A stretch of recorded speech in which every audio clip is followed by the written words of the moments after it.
Higher secondary जोबथा आनजादाव Goreswar science एकाडेमिआ मोजां फिथाइ लाबोनो हादों। गरेस्वर साइन्स एकाडेमिनिफ्राय 75 फरायसाफोरा डिस्टिंक्शन आरो 70 फरायसाफोरा स्टार मोननो हादों आरो 118 फरायसाफोरा सेथि मासियाव उथ्रिनो हादों। बोसोरफ्रोमबो गरेस्वर साइन्स एकाडेमिआ मोजां फिथाइ लाबोनाय बायदिनो देग्लाय बोसोरावबो मोजां फिथाइ लाबोनो हादों।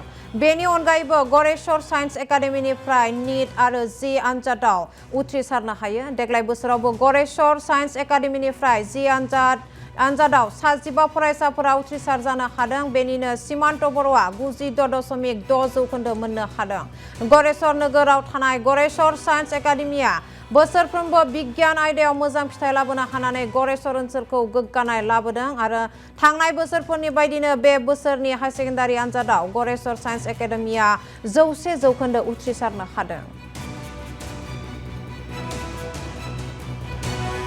मेट्रिकआव 82% मोननो हादोंमोन। बेनि उनाव साइन्स एकाडेमिआव फैनानै दा आंनि पार्सेन्टेजआ बहुद बारायदों। 89.4% मोननो हादों। बहुद गोजोननाय। बे साइन्स एकाडेमिनि टिचारफोरखौनो साबायखर बावनो सानदों। सारमोना गाइड मोजां बानायदों। बहुद मोजां होयो। सारमोनखौ थेंक इउ। साइन्स एकाडेमिनि जानानै नोंथांमोनखौ बरायनाय थाबाय।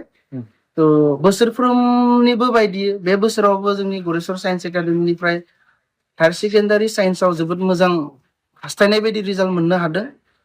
बे बोसोराव गासै 225 स्टुडेन्टआ लिरदोंमोन एचएस फाइनेलखौ साइन्सआव। बेनिनो टटेल फार्स्ट डिभिजन हिसाबै बुङोब्ला जोंनि गरेस्वर साइन्स एकाडेमिनिफ्राय 203 स्टुडेन्टआ मोननो हादों।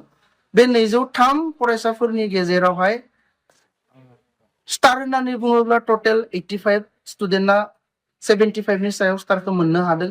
बे स्टारनि गेजेरावनो जों जुदि 85% सायाव नायोब्ला गासै 15 फरायसाया 85 नि सायाव मोननो हादों।